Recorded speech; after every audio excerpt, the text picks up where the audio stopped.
नमस्कार मंडळी, चला तर आज आपण बघणार आहोत झटपट असा गावरान पद्धतीने वांग्याचा ठेचा। त्यासाठी मी येथे भाजीला जी आपण वांगी वापरतो ती वांगी येथे मी घेतलेली आहेत। 3 ते 4 वांगी मी येथे घेतलेली आहे। ही वांगी मी स्वच्छ पाण्यातून धुवून घेतलेली आहेत। त्यानंतर या वांग्याला अशा प्रकारे कट करून घ्यायचे आहे, म्हणजेच वांग्याची देठ काढून घ्यायची आहेत। सर्व वांग्यांची देठ मी अशा प्रकारे काढून घेत आहे।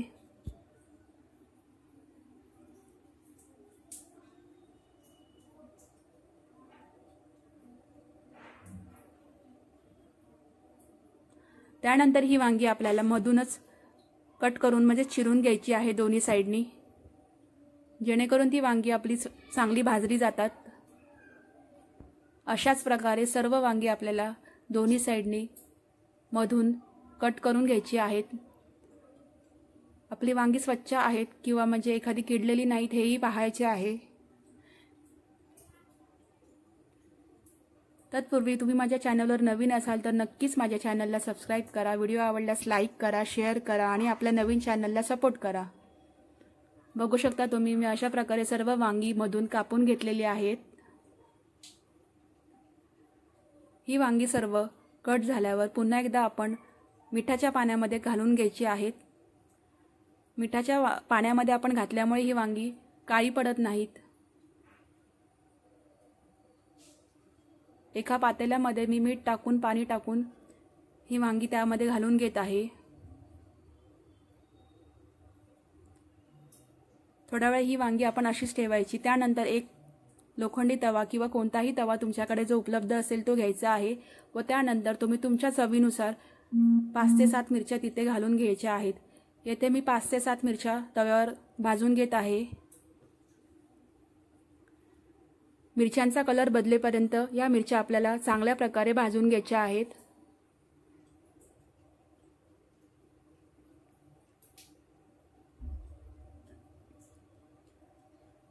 त्यानंतर मी येथे 5 ते 6 लसूणच्या पाकळ्या घातल्या आहेत। त्यानंतर मी येथे अर्धा चमचा तेल घालत आहे। मिरच्या आणि लसूणच्या पाकळ्या चांगल्या प्रकारे कलर बदलेपर्यंत तुम्हाला भाजून घ्यायच्या आहेत।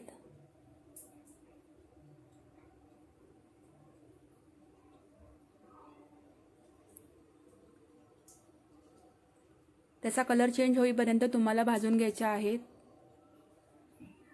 2 ते 4 मिनिटे तुम्हाला चांगल्या प्रकारे भाजून घ्यायचे आहेत। बघू शकता तुम्ही आपला मिरच्यांचा कलर चेंज झालेला आहे। लसूणही चांगली भाजली गेली आहे।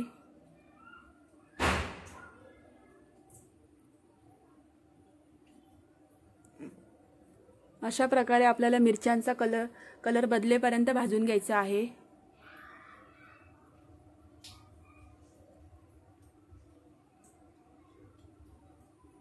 तत्पूर्वी तुम्ही जर माझ्या चॅनलवर नवीन असाल आणि माझी व्हिडिओ तुम्ही कुठून पाहत आहात तेही तुम्ही मला कमेंट करून नक्की सांगा। आपण हे भाजलेले मिश्रण एका ताटामध्ये काढून घ्यायचे आहे। त्यानंतर आपण पाण्यात घातलेली वांगी काढून तव्यावर भाजण्यासाठी ठेवायची आहेत।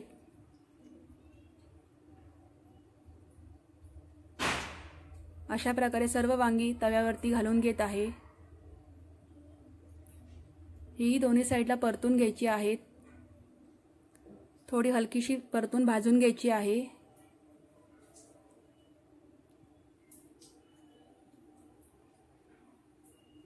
त्यानंतर त्यावर अर्धा चमचा तेल घालून घ्यायचं आहे, म्हणजे वांगी भाजली जातील चांगल्या प्रकारे।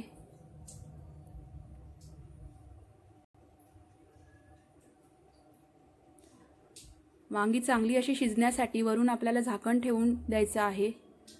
5 ते 7 मिनिटं त्याला वाफ येऊन चांगली वांगी शिजवून घ्यायची आहे। एकदा मी झाकण काढून पाहिलं तर वांगी आपली बऱ्यापैकी शिजलेली आहेत। त्याला परत परतून घ्यायचं आहे दुसऱ्या साइडनी। सर्व वांगी अशी परतून घ्यायची आहे।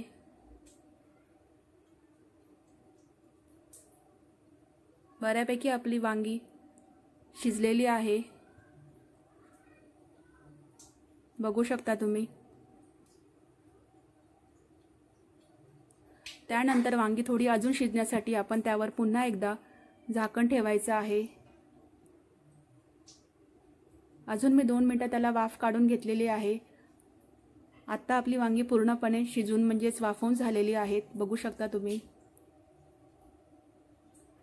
अशा प्रकारे चांगल्या प्रकारे शिजवून घ्यायची आहे।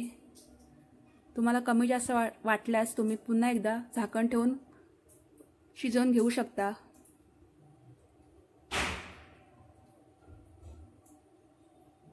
त्यामध्ये तुम्हाला अर्धा चमचा जिरं घालायचं आहे। त्यानंतर तुम्हाला त्यामध्ये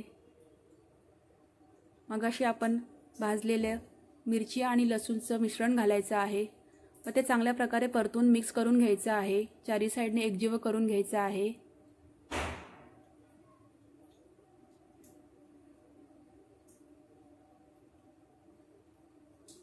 अशा प्रकारे चांगल्या प्रकारे मिक्स करून घ्यायचं आहे, जेणेकरून आपलं थोडंसं जिरंही भाजलं जाईल। त्यानंतर माझ्याकडे पावभाजीचा स्मॅशर असल्यामुळे मी त्याच्याने ठेचून घेत आहे। तुम्ही एखाद्या तांब्या घेऊन उलटा करून त्याच्याने ठेचून घेऊ शकता। अशा प्रकारे चांगलं मिक्स करून घ्यायचं आहे, म्हणजेच ठेचून घ्यायचं आहे। मसाला, लसूण, वांगी चांगल्या प्रकारे ठेचून घ्यायची आहे।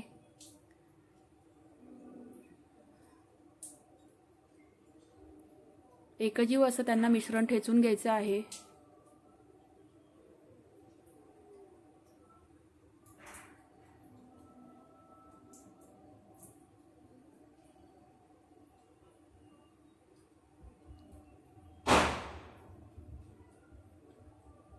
बऱ्यापैकी आपलं वांग्याचं भरीत म्हणजेच वांग्याचा ठेचा हा ठेचून झालेला आहे।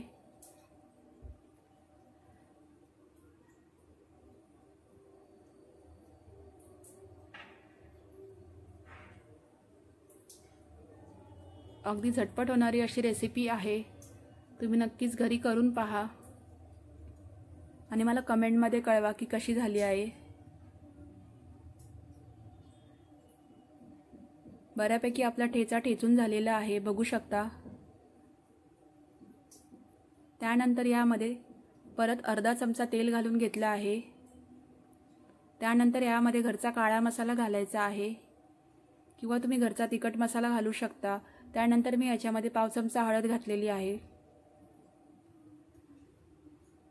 हे मसाले चांगले एकजीव असे करून घ्यायचे आहेत, म्हणजेच ते मिश्रण चांगलं परतून घ्यायचं आहे मसाल्यामध्ये।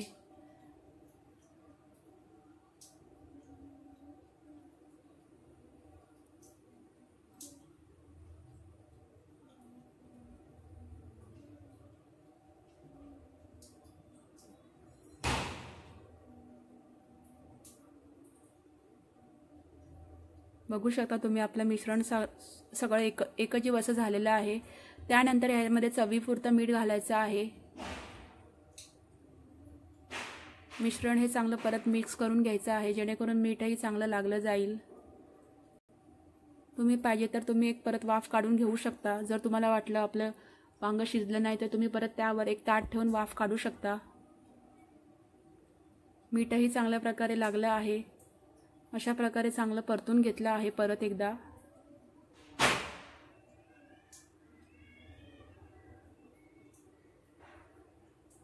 त्यानंतर मी येथे 2 ते 3 चमचे शेंगदाण्याचं कूट घालत आहे। कूट घालून झाल्यानंतर तोही चांगल्या प्रकारे मिक्स करून घ्यायचा आहे। अशा प्रकारे आपलं झटपट असं गावरान पद्धतीने वांग्याचा ठेचा आपला येथे तयार होत आहे। तुम्ही ह्याला भाकरीसोबत खाऊ शकता। चव अगदी चविष्ट लागते। तिखट तुम्हाला आवडीनुसार तुम्ही कमी जास्त करू शकता।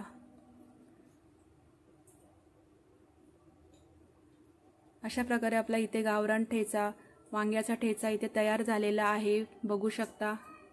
त्यानंतर मी थोडंसं येथे परत अर्धा चमचा तेल घातलेला आहे। अर्धा चमचा तेल घालून परत चांगलं असं परतवून घेतलं आहे, म्हणजेच आपलं वांगही चांगल्या प्रकारे शिजलं जातं।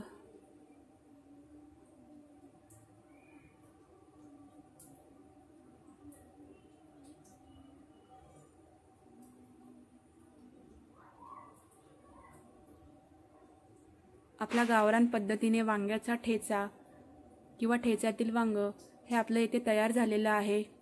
नक्कीच तुम्ही घरी एकदा ट्राय करा। रेसिपी आवडल्यास लाईक करा, शेअर करा आणि आपल्या चॅनल